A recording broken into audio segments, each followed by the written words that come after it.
Farm Progress Broadcast presents This Week in Agribusiness, serving America's most essential industry. Brought to you by Case IH, solutions for every challenge, equipment for every farm. Case IH, built by farmers. Hello and welcome to This Week in Agribusiness. I'm Mike Pearson. Joining me this week on the floor of the Commodity Classic is Max Armstrong. And Max, it has been a great week in Denver, hasn't it? You know, this is a meeting that started back in the mid-90s when they first started these. They haven't been to Denver many times, as I recall. Generally, they go into a place like Orlando or San Antonio. But still, it was interesting to see the farmer turnout. It was. It seemed to be a very great turnout. A lot of conversation about what's ahead. And the Agriculture Secretary came. You and I both have had the chance to talk with her over the past few days. Absolutely, Max. And so I had the chance at Commodity Classic to check in with Secretary of Agriculture Brooke Rollins, and we talked about her 5-point plan at the USDA to work on HPAI. And I asked if this meant that culling was going to stop immediately in those farms with outbreaks. The mass culling has obviously been part of the plan under the last administration. I think that in talking to a lot of scientists and experts on this from the University of Georgia, I was at Texas A&M, talking to a lot of the scientists and researchers and veterinarians there, that is pretty much unanimous that that is the best and quickest way to stop it from spreading. But this is the Trump administration. We are always thinking outside of the box. We want innovative plans. We want to partner with governors and ag commissioners and state veterinarians from around the country. We have had some big operations come to USDA and said, let us pilot some programs where mass culling, maybe we can do some piloting here where you begin to breed and get the genetics for the general immunity that doesn't require vaccination, doesn't require mass culling. That's probably a longer term project too, but we're already beginning to implement with potentially some partners out there that really want to help us figure out a way to solve for this that doesn't always include the mass culling of the population. That's a great point. Those vaccines, the therapeutics, there could be some real rays of light down the line. I believe that there will be. Now, in your brief term so far as Secretary of Agriculture, 2 weeks, yes. There have certainly been a lot of headlines. We've heard a lot about staffing at USDA, certainly in DC and around the country. How, from your perspective as an administrator, how is staffing at USDA? Do you feel like you have the right people in the right roles to complete the tasks that you need to do? So that's an interesting question. It's two-sided, right? You've got the career side where the Department of Government Efficiency, which I fully support, has come in and has begun to right-size the size of the federal government. There have been mistakes made. We've brought people back on. We will continue to every day assess the situation. I think that for all of your viewers, that's important for them to know that while we are cutting significant numbers of the 106,000 at the USDA, we have 106,000 employees, anytime you work to right-size, to downsize, to do a reduction in force, that's never easy, and it is imperfect, and it is something that we take very, very seriously. If we have let go people that are necessary to the core mission of USDA, we bring them back immediately, and we've done that over and over and over in the last couple of weeks. Having said that, on the flip side, our core team of, the President Trump team that's moving in to effectuate his vision, we continue to build that out every day, and hopefully we'll have a full team there in the coming weeks and months. As producers gear up to head to their local FSA office to get their spring planting work prepared, do you anticipate delays due to staffing or any concerns like that? We don't anticipate that, but the minute anyone sees that out in the field, that's what's so important to get back to us at headquarters in Washington. Our goal is any forward-facing, customer service employee with our farmers and ranchers, those are perhaps the most important people in the entire USDA, so that we will ensure as we're moving forward that we're protecting those particular jobs as we move into planting season. Our thanks to Secretary of Agriculture Brooke Rollins for filling us in on what's ahead at the USDA. Max, there's a lot of changes in the air. The 33rd Secretary of Agriculture. It's been 20 years since a woman last held that post. This week's market segment is brought to you by Farm Futures. Get the essential marketing information your farm needs at farmfutures.com. Recently, we saw a new series be released by Terrain called The Big Shrink. Joining me now to discuss it is Matt Clark. He's the rural economic analyst over at Terrain. And Matt, thanks for taking the time to speak with us this week. Thanks for having me, Mike. It's great to be here, isn't it? It is. It's fun to be at the Commodity Classic, especially when you're talking about big ideas. And Terrain is talking about a very big idea, a big shrink. Matt, what is shrinking? Sure. So Terrain's goal is to think about things that will impact farming 5, 10, 15, 30 years out. And one of the biggest issues that we think is going to affect farm in the long run is population decline, where we've been in a population growth mode for the start of the world. Yeah. Now we're talking seriously about, well, what happens as growth slows and eventually global populations start to decline. So by Terrain's analysis, we think roughly about 2065, we will see peak population globally. Okay. Which, that sounds far away, but if you do a 30-year farmland note today, that puts you real close. You're getting close to it. And so that's what the big shrink starts to analyze, is what happens to ag in that environment. Okay, so let's dig into that a little bit. What do you anticipate being some of the first things farmers could notice as our demand picture starts to change? Great question. Right now, I think we're at a very pivotal point. We have very key export partners like China, like Japan, like South Korea that have already hit peak population. In the next 5 to 10 years, you're going to see more and more countries begin to hit peak population. That doesn't mean that their exports will decline, but it means that we need to start finding new outlets for our products. It means we need to start thinking about higher growth areas, areas of different risk maybe than we currently have in our trade portfolio, but also thinking about some of our domestic outlets. How do we grow those domestic outlets to grow our total demand for our products? Matt, you said something very interesting. Some of our current major trade partners already are in the shrinking period for their population. Are there any geographic trends we can ascribe? Is Asia shrinking first, Africa's still growing, or is it truly country dependent around the world? There's a few of those, and the big shrink walks through that. I would point to a really interesting fact. If you go back to 1990, Asia was a little more than 40% of our total export markets. Next up was Europe, a very large export market for us. Over the last 35 years, Asian population has grown about 50%. They're now more than 50% of our total export market.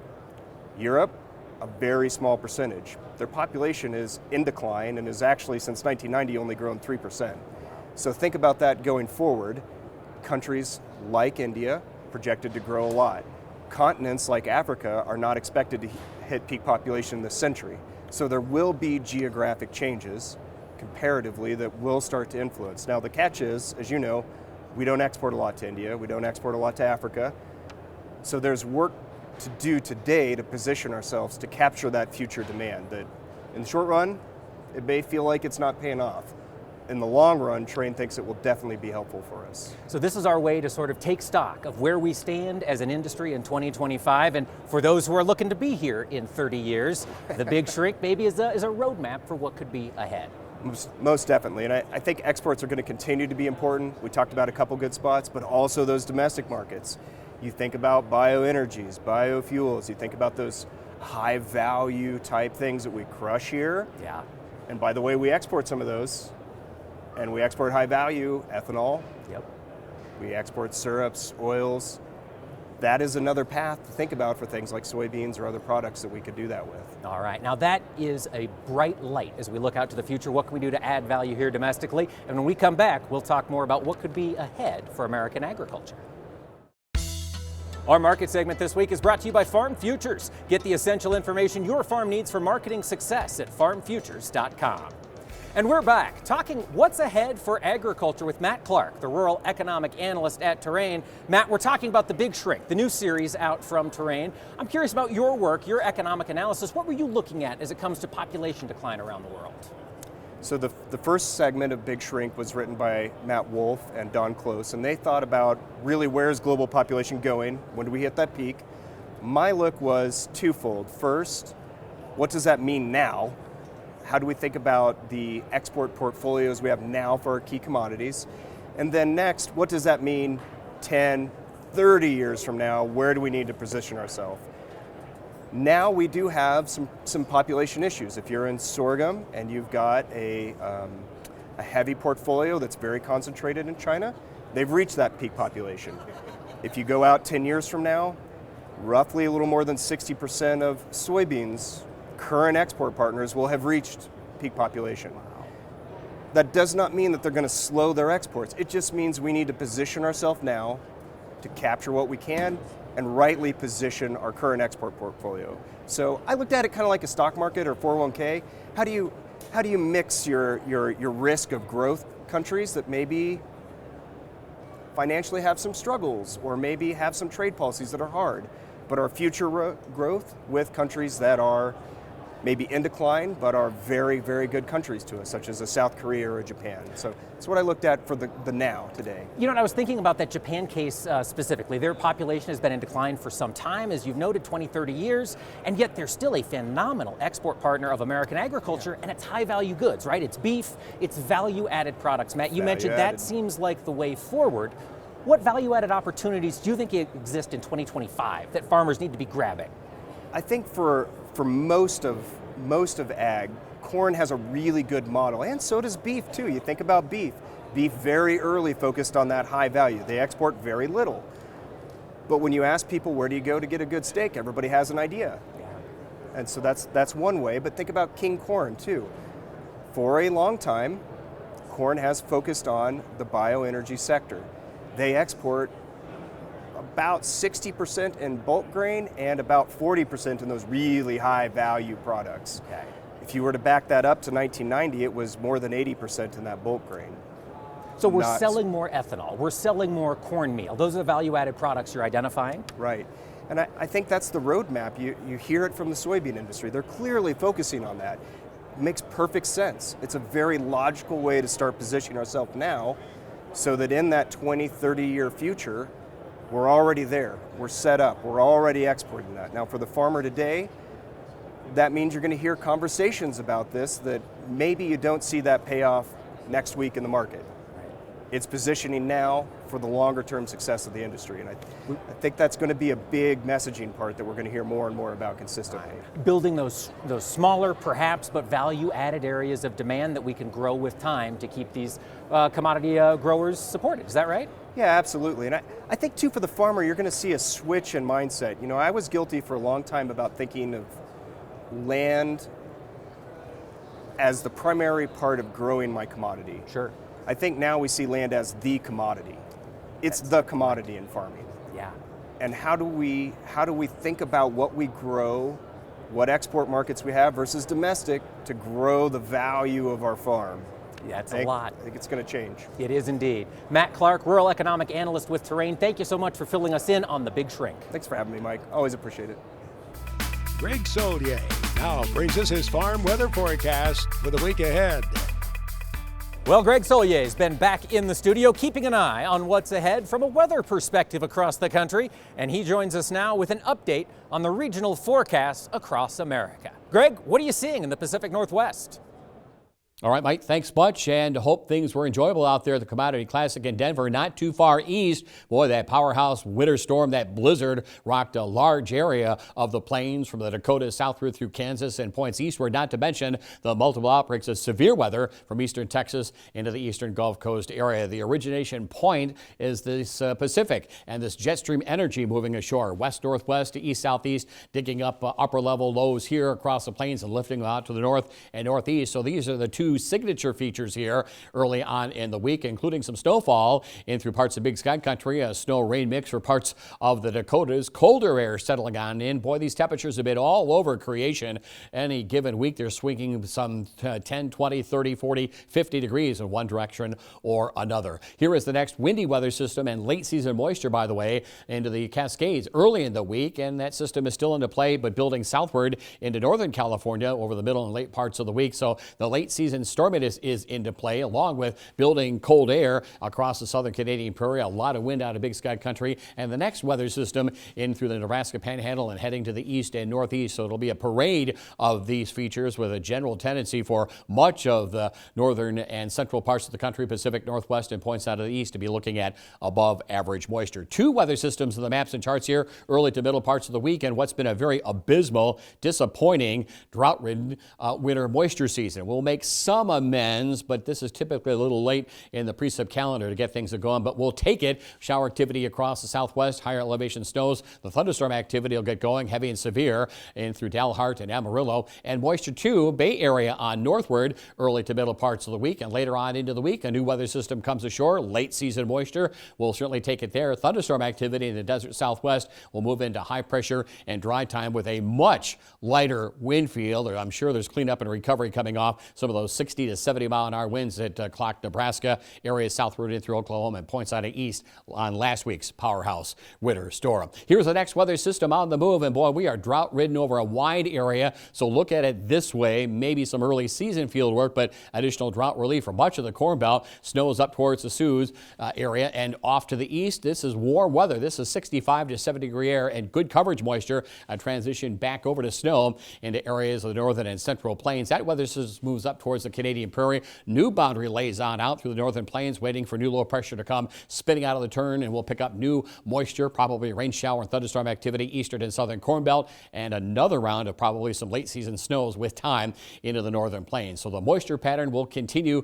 in substantial form and fashion here, moving on through the mid stretch of the month of March. Here's the next weather system across the southwestern reaches of the country. We get high pressure through the Ohio Valley into the lower Mississippi Valley. These streams and rivers already at or better than bankfull in this particular corridor, so not much in the way of any field work here. Off to the east there is, but of course last week it was severe weather, and get ready for it as the week wears on. This week this weather system moves on through with showers and thunderstorms, Delta region, the southeastern states, little bubble of high pressure central and southern plains back into the desert southwest. It's the next weather system on the move later in the week. Warmth across the Ohio Valley, snow melt in through the northeast of New England. We'll add to it though up towards the Sioux with showers and thunderstorms and good coverage moisture in the transition out of this unseasonably warm air to readings at least within normal for a little while over the Corn Belt locales. Some brief time as the rain snow mix moves into the northeast of New England. The new low pressure over the western Corn Belt has a snow rain mix and colder air there. The warmth will recover back into the Ohio Valley with time, and the moisture pattern will continue on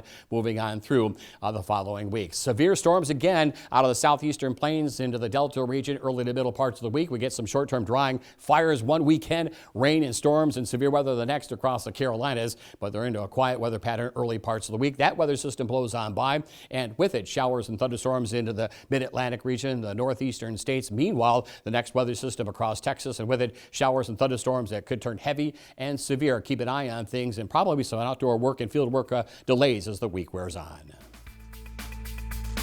Closed captioning this week is brought to you by Farm Progress. Their team of experts reports on innovative solutions and essential information for your farm business. Visit farmprogress.com to stay updated.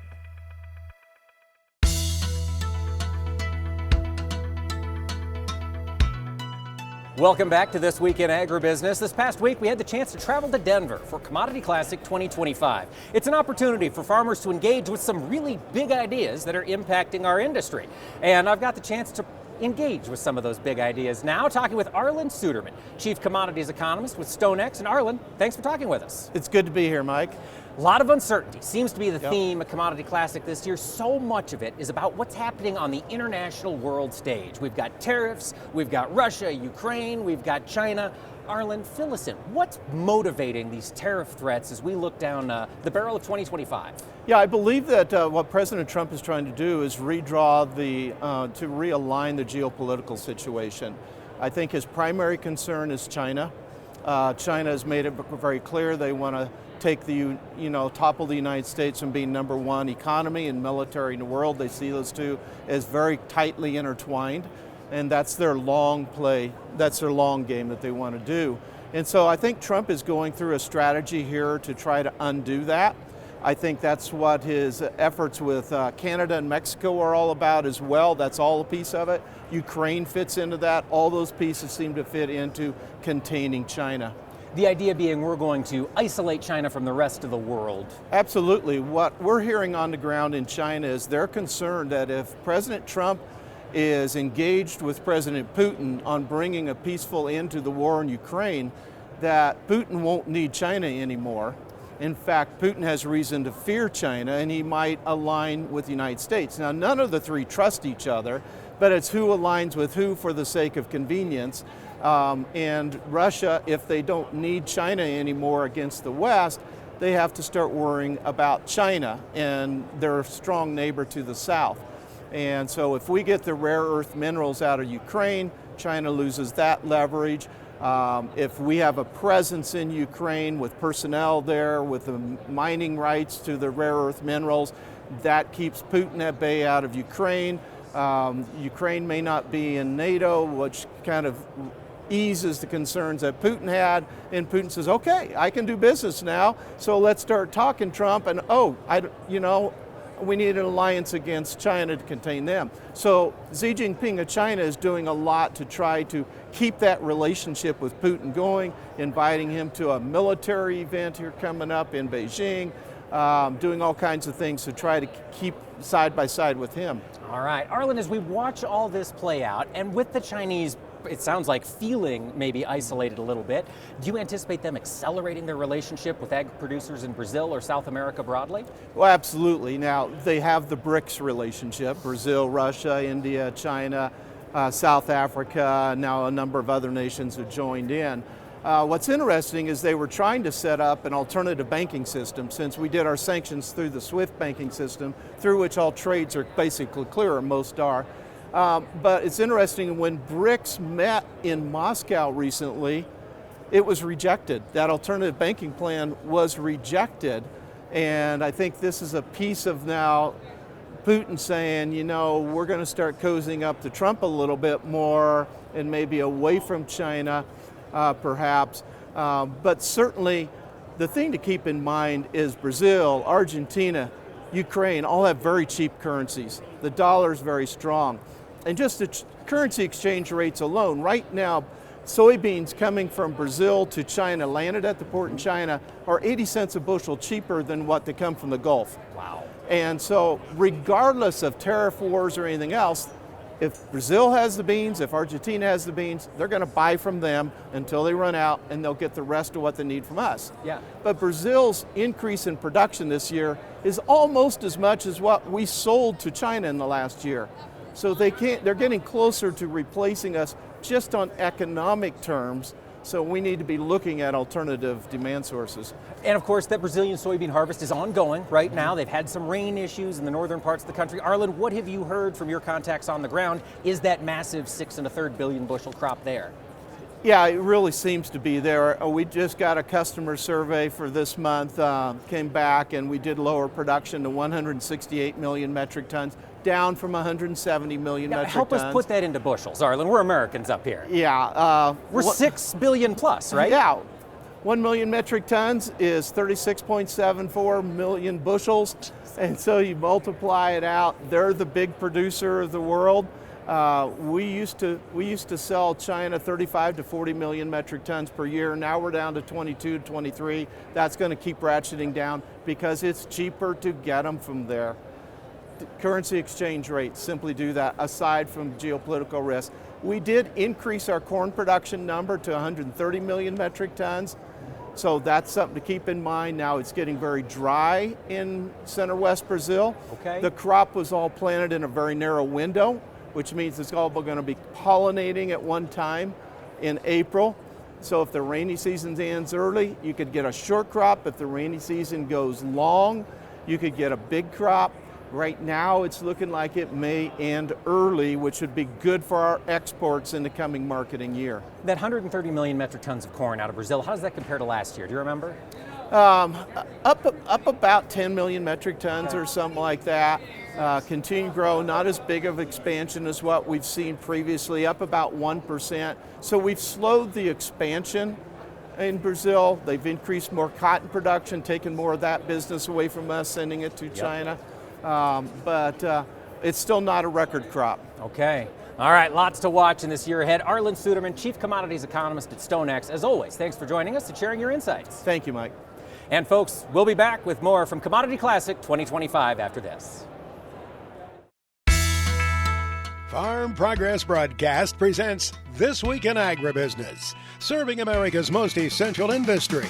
Brought to you by Case IH, solutions for every challenge, equipment for every farm. Case IH, built by farmers. Welcome back to this weekend's edition of This Week in Agribusiness.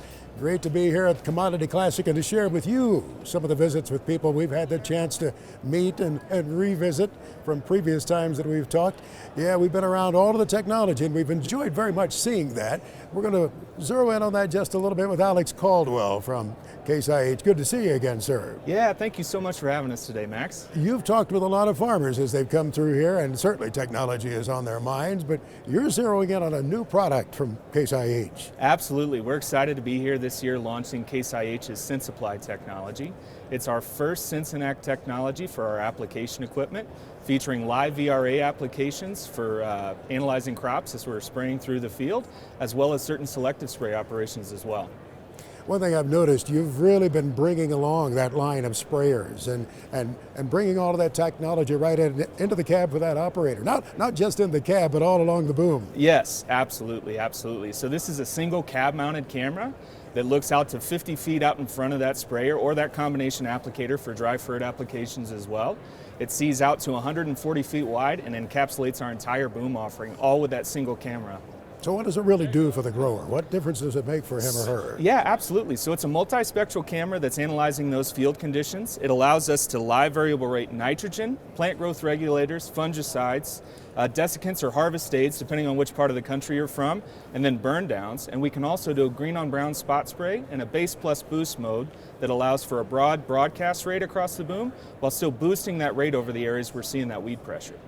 Putting the product exactly where it is needed and no more than is needed, right? Absolutely, to meet the needs of that crop on that day in that instance. It may seem like an obvious question, but obviously there is return on investment. Yes, we're typically seeing paybacks in 1 to 2 years, and we're really excited to be announcing our pricing structure with no annual subscriptions or no per acre fees, meaning the farmer owns this technology outright the day they purchase it from their Case IH dealer. Emphasize that one more time. No annual subscriptions, no per acre fees, lifetime unlock, stays with the device. It can be moved between vehicles if there's applications or uses down the line, say for a side dress tractor, or moving between your Patriot sprayer and your combination applicator for dry fertilizer. The unlock stays with that device. The grower demands a lot of that sprayer these days. I mean, it's a very, I think about how that's advanced in a relatively short period of time. Yeah. You know, the spray season is a crucial season, isn't it? Absolutely. And with the number of uses that this tech is able to bring to the market, we think there's an operation that this can touch for just about everybody these days. Talk to your dealer, by golly, and get more information. That's right. Pricing will be released in early June with intention to okay to ship come October. So you've been around a lot of producers here. Just a quick overall gut feeling about what you've been hearing from them. A lot of really positive feedback. They're really craving and really excited about owning this technology outright. And it's been a lot of good conversations of, well, how can I make this work and how does this toe in? And when showing them the payback on our ROI calculator they got here, they're seeing more and more that it's going to be a no-brainer for them. They get it, yeah. Alex, thank you. Great to see you. Thank you so much, Max. Alex Caldwell from Case IH here at Commodity Classic. Greg Solier is back now with his extended farm weather forecast for the nation. Many growers I spoke with at Commodity Classic say it is dry around home. Let's see if Greg has any precipitation in the forecast for them in the week ahead. Greg, what do you see? Well, Mike, that's right. Precip, moisture, plenty of it, one form or fashion here last week and again this week as well. Everything but the kitchen sink comes on down.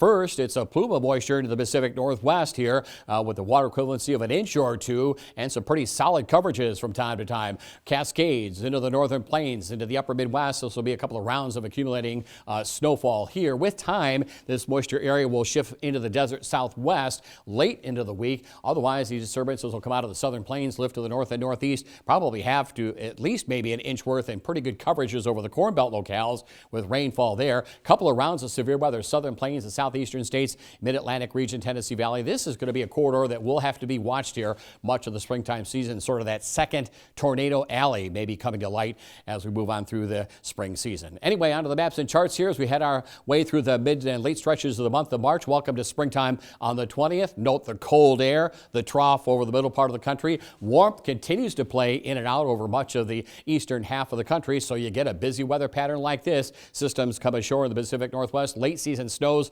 despite being fairly high snow levels, into the central Rockies, back to the Cascades. Otherwise, showers and thunderstorms expected for the Ohio Valley, southeastern states. Again, multiple rounds of severe weather here, and some late season snows for parts of the western through northern Corn Belt locales as well. Getting ready to roll the calendar here into April. Look at the cold air relative to mid to late March, still holding on through the Canadian prairie. The jet stream is still digging all the way down into the deep south. The warm air still in position, and same with the weather systems and pattern. It remains busy, active, moisture laden. Don't foresee a lot of early season field work, but Drought relief. That's another way to look at it here across much of the plains and the Corn Belt locales, and still a couple of rounds of late season snowfall as we head our way in through the remainder days and weeks of March, and lots of severe weather too. It's that time of the year down through the Ohio Valley, deep south and southeastern sections of the country. The cold air, the trough, if you will be on the move as we move on through the last day or two of March and beginning part of April. No fooling here. There's still a lot of almost midwinter cold, and there's a lot of snow on the ground too, still throughout much of the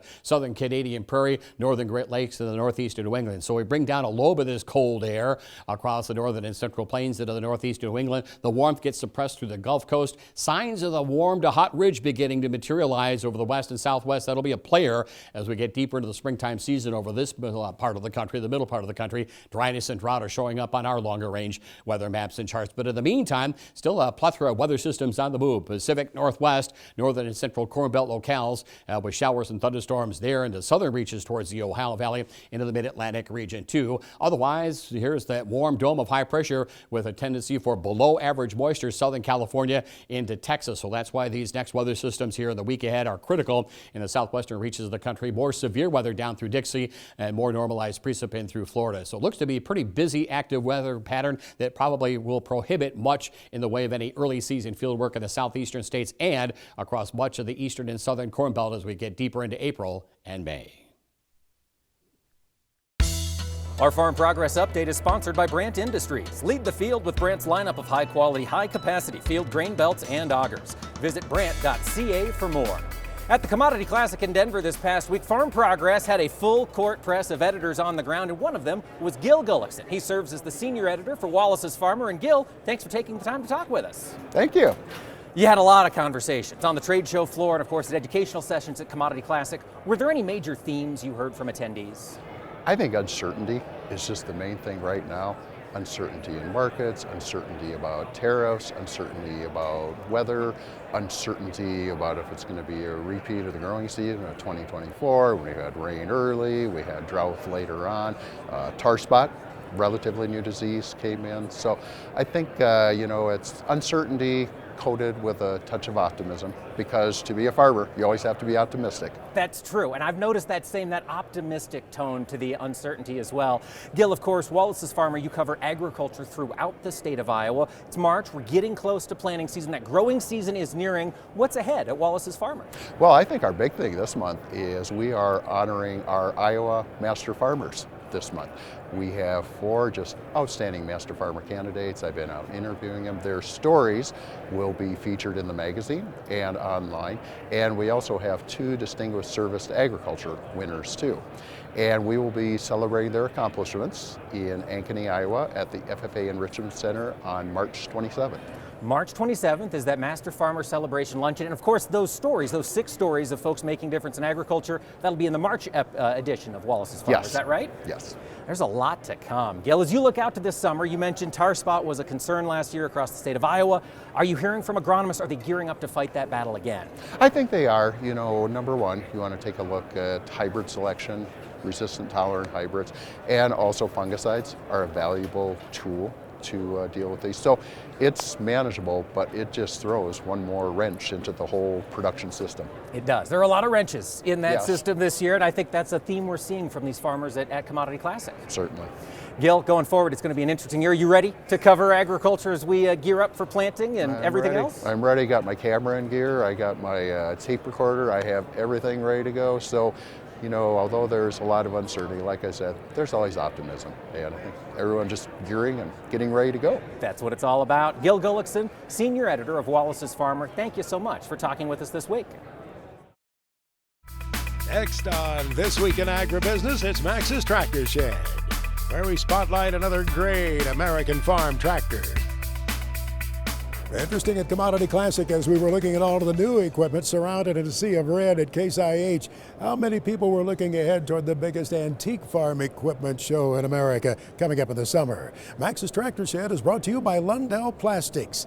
LundellPlastics.com. Vance Lundell and his crew are ready to serve you to help get that planting equipment ready for the season ahead. LundellPlastics.com.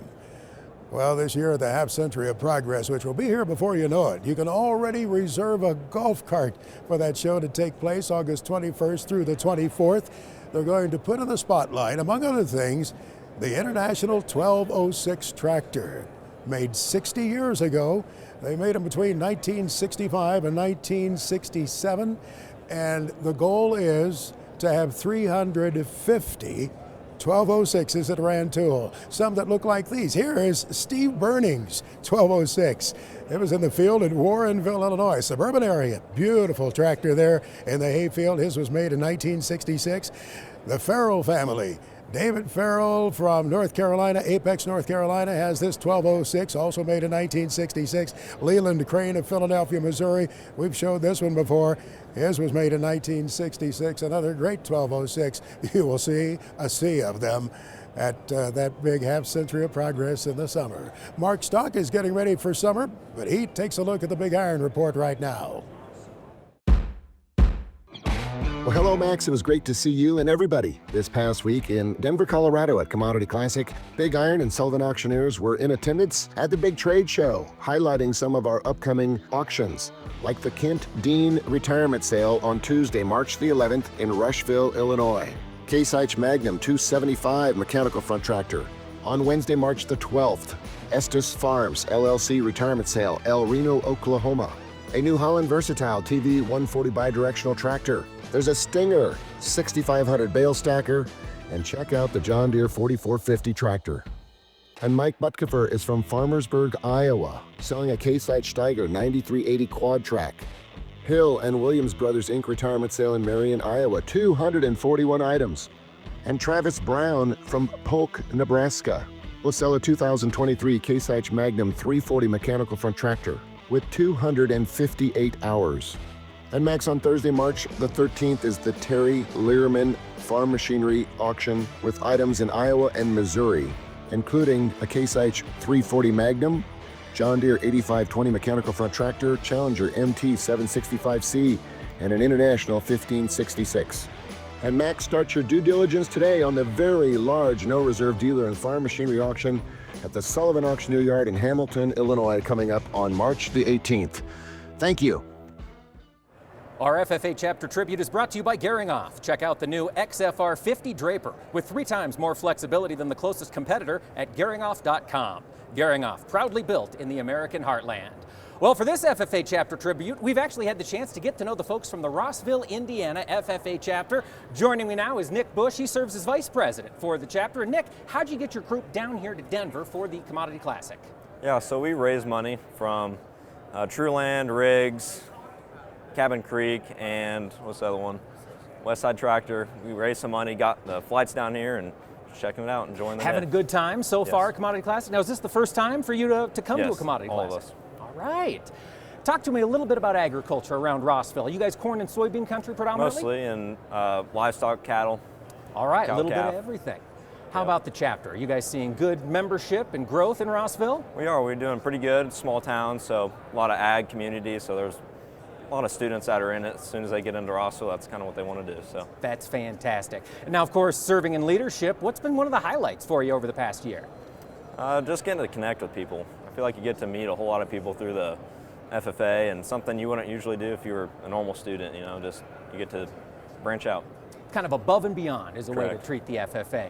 Looking out, do you hope to find a career in agriculture? Yes, I plan to go to Tennessee for ag engineering. Maybe do some precision ag, get into drones. I like that stuff, and I also like welding, compete in welding in FFA, so that and soils. Fantastic. And of course, we've got a couple of other chapter members behind you. Gracie McDonald, reporter in the chapter, and the rest of you folks having fun at Commodity Classic? Excellent. Well, Rossville, Indiana, Nick Bush, the team, thank you so much for talking with us today. We really appreciate it. You're welcome. Thank you.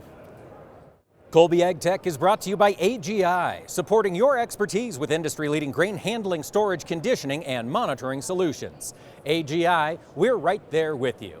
Chad Colby joins us now, and while it might be winter across a lot of the country, he's looking ahead to haying season. Chad, what'd you find? Did you ever make square bales on the farm when you were a kid, or maybe you still do it today? At the National Farm Machinery Show, Heston by Massey Ferguson debuted their brand new twin small square baler. And essentially what it does is it doubles the output over a single small square baler.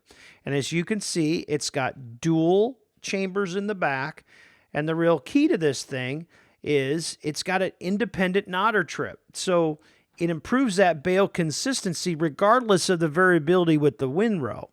The other thing that's neat about this is they brought over that technology from their big square baler. Their simple bale system is absolutely incredible. Right from the tractor cab, you can keep track of size, density, weight of the bale, flake count, and there's some great options. Maybe you want to know moisture levels or you want to weigh the bales. You can do all that from the cab. I really appreciate the big pickup on this baler. It's 105 inches wide. We used to have a custom round baling business when I was a kid, and we would do 10,000 bales a year. And there's nothing like having that big windrow in the front, especially with the varying conditions of the physical size of the windrow. That pickup makes all the difference in the world. And I can't think of all the operators out there today that are still making square bales, especially those big commercial guys who see technology like this, and they're going to jump on it right away. Heston's been kind of the name in hay equipment for over 75 years. They were the first, believe it or not, with the windrower, and now they're the first with a twin small square baler. It's been pretty popular at shows over the winter. If you got any questions, see your local Massey Ferguson dealer. For This Week in Agribusiness, I'm Chad Colby. Thank you, Chad. Haying season, summertime, it'll be here before we know it. Folks, don't go away. We'll have more from Commodity Classic when we return. One of the big themes at Commodity Classic 2025 is what's ahead for demand for the commodities we produce here in America. We find all sorts of great homes for them, and over the past couple of years, more and more have been moving into clean fuels. Joining me now is Donnell Rehagen, President and CEO of Clean Fuels Alliance America. Donnell, we've seen a lot of production here in clean fuels recently. What has that meant for soybean producers in particular? Well, soybean producers are huge beneficiaries. They were the early investors in our industry, so we're very happy. We're using over 1 billion pounds of soybean oil a month to make our fuels, biodiesel and renewable diesel. So I think it's a great opportunity for them and great opportunity for us, great opportunity for the country. You talk about that demand that we're seeing already today for clean fuels. As you look out through 2025, do you anticipate that demand to grow? Absolutely. We're seeing growing demand in new markets, rail and marine particularly. The heating oil industry in the Northeast is continuing to bring in more of our fuels as well to decarbonize. So decarbonization is sort of the name of the game, and our fuels do that immediately. That is fantastic. And pushing into those new environments, those new markets, that could be a neat new business. Well, when you think about rail and marine, there's a lot of those applications in the Midwest, especially on the rivers, of course, and rail is everywhere. So as they seek to decarbonize, we're ready to rock and roll with them. Now, last year we had some trouble with the EPA on their RVO issue, renewable volume obligations. Donnell, break that down for us. What does that mean on the ground for the clean fuels industry? Yeah, the RVOs under the RFS are the foundational policy for our industry. They sort of set the volume demand. We're in the third year of the 3 years that EPA set, so they got to do this process again. They actually should have finished it last November. They haven't gotten a big start on it. So we are litigating that with them to try to push them to move faster, but we also need them to get it right this time, because last time around they were woefully low on those volumes, and it's been detrimental for our industry. And do you feel as though we can get some good direction this time around? We're feeling good about the conversations we're having with them. They have understood that they did miss the mark last time. They have a better understanding of what the capacities are for our industry, where the feedstocks are coming from. So we're feeling good, but we've got a lot of work to do. All right, well, let's take a step back, Donnell, if we can. Go big picture. Clean fuels overall in America's fuel supply, how much of a percentage are we talking? Yeah, we're now almost 10%, a little over 9% of the entire diesel pool in the United States. Wow. We're over 70% of the diesel pool in the state of California.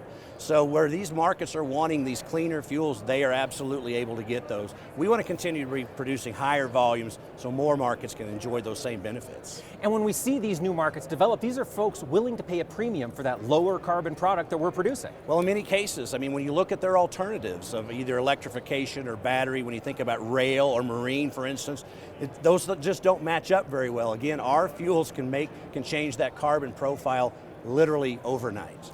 As you think about how we can keep up with that demand and keep it moving, Donnell, what would you like to see in 2025? Well, we'd like to see these RVOs grow significantly. so that picture in 2026 and beyond is one of growth. We need the government to say and be very specific about that. We need to shape up a few things in California to make sure that they're continuing to have policies that support higher volumes of our fuels going there. That's our largest market, so we got to be part of the play there as well. Absolutely. Before we let you go, any final thoughts for growers as they prepare to get started in that 25 season? Plant those beans. We love those beans. Soybean oil is the largest feedstock and will always be the most significant feedstock in our industry. We need more beans, we need more oil. Absolutely. If we're not going to be selling them overseas, we got to be crushing them here at home, and here's a great place that we can use them. Exactly. Donnell Rehagen, thank you so much for talking with us today and filling us in on what's happening with clean fuels. All right, thank you, Mike. Folks, thank you for joining us from Commodity Classic 2025. Be sure to catch us next time right here for This Week in Agribusiness. Take care, everyone. This Week in Agribusiness is recorded in the Strauss Studios. For more than 70 years and 3 generations, Strauss has been manufacturing high-performance German-engineered workwear, work boots, and safety equipment. Prepare for the next growing season at Strauss.com. This Week in Agribusiness has been brought to you by Case IH. Solutions for every challenge. Equipment for every farm. Case IH, built by farmers.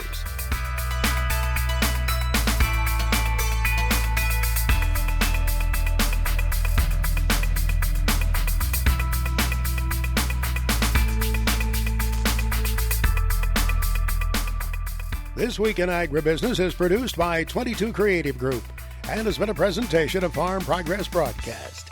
We invite you to visit us online at agbizweek.com.